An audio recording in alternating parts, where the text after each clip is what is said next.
Hello and welcome. In today's video we are going over not one but three different ways for you to make credits in Gran Turismo 7. So for this video we are going to be using the AMG SLS AMG GT3, the Audi R8 LMS Evo and the Subaru WRX Group 3.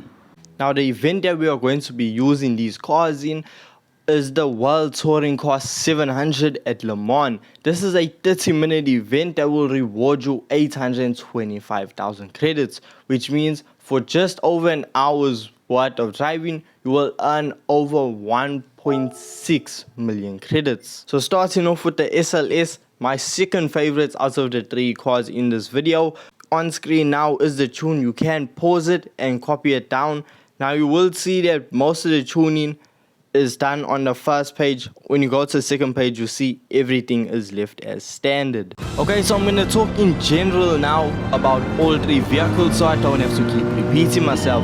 The minute the event begins, you need to turn your fuel map over to fuel map 6, make it as lean as possible, and this way your car will be able to pull as long as possible without needing to go to refuel.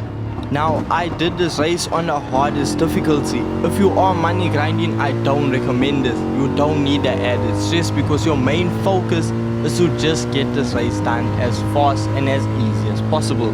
But I did it on the hardest difficulty just to make sure that the tune is capable of still getting a win against the hardest AI. Now with keeping the cars on fuel map 6, since this is a group 3 vehicle in a group 4 race, the car is able top end wise to keep up with the AI. However, you will see that the AI may begin to start pulling away from you, but this really only happens on the hardest difficulty. The SLS had a top speed of just over 260 kilometers per hour, and now the group 4 competition, this is also around their top speed, but you might actually see that their top speed may actually be higher and the cars will pull away from you. However, with it being a group 3 vehicle, where this car really shines is in the corners. So if you're on a straightaway, as long as you slipstream, you should be good. Now where these cars shine is in the corners. This is where you'll make up as much ground as possible. Specifically this section of the track. I just want you to take note of something. Look at the time between myself and first place and just watch how that time actually drops as I take these corners as fast as possible. And this wasn't even a perfect line running through because I did run wide around some turns. And as you go through the race, you'll begin to notice on certain parts of the track where you can make up a lot of time compared to the AI. It's only really on the straight lines where the AI might begin to pull away, but they are absolutely no match for you when it comes to corners. And also fuel efficiency. As we complete our first lap, we cross the line with more than 77% of fuel remaining, which means we will only need to refuel at the end of the 4th lap. However, this may change if the rain comes to ruin the fun. Now this is a massive difference compared to the group 3 vehicles, because the opponents will have to refuel after every 3 laps. So this event, you should be able to complete 7 laps of this track, which means you will only need to refuel once if you are in a group 3 vehicle, whereas if you are in a group 4 vehicle, you would have to do 2 pit stops, which means you would spend double the time sitting in a pit lane, and we all know how long it takes to refuel in this game. So what makes the SLS special compared to the other vehicles in this video? So the SLS has incredible power, but with that incredible power, it is a bit more thirsty when it comes to fuel efficiency. What I like to do is on the last lap, I see, okay, I have maybe 1.5 laps worth of fuel left and I only have a single lap to go. So on the straightaway, I put the fuel mix over to fuel map 1 to just eat and give me more power so I can get whatever lead I can from the person in second place. So the car guzzles fuel, and before you even reach the end of the straightaways, you are gonna have to put it back to fuel map 6 in order for you to complete the race without running out of fuel. So that's really the only downside.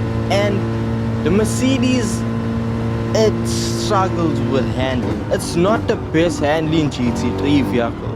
It feels a bit heavy even with you playing with the ballast, making it lightweight, so forth. The car still remains heavy and it doesn't feel as responsive as the other cars on this list. In no way am I putting the SLS down. It is still an amazing vehicle and it still gets the job done, and at the end of the day it's about getting the use out of all of the cars in Gran Turismo 7. Now this was a very textbook race. At the end of lap 4 I need to go into refuel. Yes, the rain was showing up on the radar, but there was no rainfall on the circuit, which means I did not have to switch over to my racing intermediate tires. It's your decision if you want to swap out your racing hard tires, whether you feel they are too worn to continue or if you think they have enough rubber to get you to the end of the race. Now as I said, as you'll see on screen now, it's the end of lap 6, which means the AI is going to pit.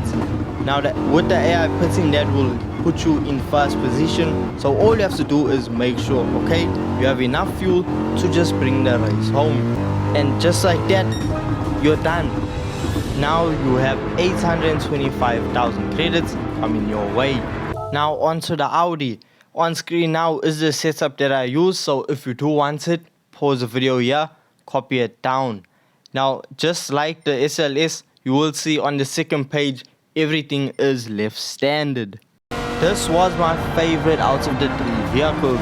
This car, with it being on fuel map 6, it had enough power to give the AI a run for their money. This car was super competitive, and if you aren't looking for an easy way, you just leave the AI like 2 minutes behind you.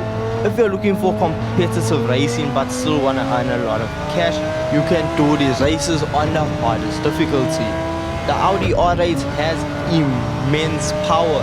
It is the most powerful out of the 3 vehicles and it has the highest top speed, as the SLS was only capable of just hitting over 260 kilometers per hour.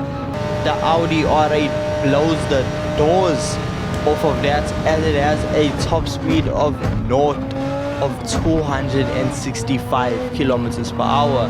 So yes, it may not sound like much, but those 5 kilometers per hour really make a big difference. And if you do as I said, and on the last step you switch it over to fuel map 1, you will see the car doing almost 275 kilometers per hour.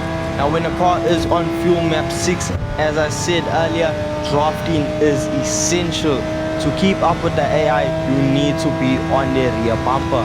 Bump draft them if you need to, but that is the fastest way you will be able to keep up with them. Now let's talk about what makes the R8 special compared to the others. So the R8, as I said, immense power. The braking on this vehicle is honestly, it's impeccable. It can outbrake any car that you throw at it. This car's braking somehow feels different to any other Group 3 vehicle, and the car's pure acceleration is actually quite shocking. With it being on fuel map 6, you think the car is going to perform poorly. However, the R8 is somehow strong enough to outperform the power resistors. I don't know how that's possible, but this car is a whole lot of fun. It's rear wheel drive, so if you do get it sideways, you do need to be able to catch it. And please watch out for the rain. You do not want to end up like me, who spun out and lost control. And then now I'm just mashing the throttle, trying to get the car right, and I just keep spinning. So if you do see that there is rain coming up on your radar, please go into the pits and please change your tires, because it will save you a whole lot of time and a whole lot of stress. Even if that means you are going to have to pit early, trust me, you'd rather pit early. So even after spinning out, I made it back to the pits and still regained all of those positions, because the Group 4 vehicles had to pit more often, which meant they spend more time in the pits and slowing them down. So I was able to get the win and get my 825,000 credits. Now on to my least favorite of the 3, the Subaru WRX Group 3. on screen now is the tune, so pause it and copy it down. Now, out of the three, this car, it was the slowest. I'm not gonna lie to you, it was the slowest. I am currently working on a faster tune and a faster setup to get this car more competitive. So if you don't want to miss out on that, do subscribe. Also, I just put that clip in to show you that I am racing on the hardest difficulty, and I'm gonna be honest with you, with the Subaru being slow, like when I say it is slow on fuel map 6, you will just sit back and watch the AI run away from you. It is incredibly slow, but that's because I focused on more of it being lightweight and more focused on cornering.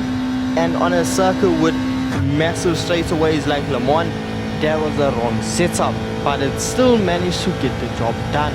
But look at how the AI absolutely ran away from me. The top speed of the Subaru WRX was only 250 kilometers per hour, give or take a few kilometers.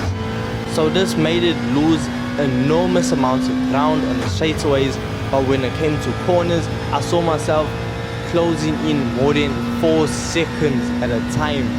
This car around corners is perfect.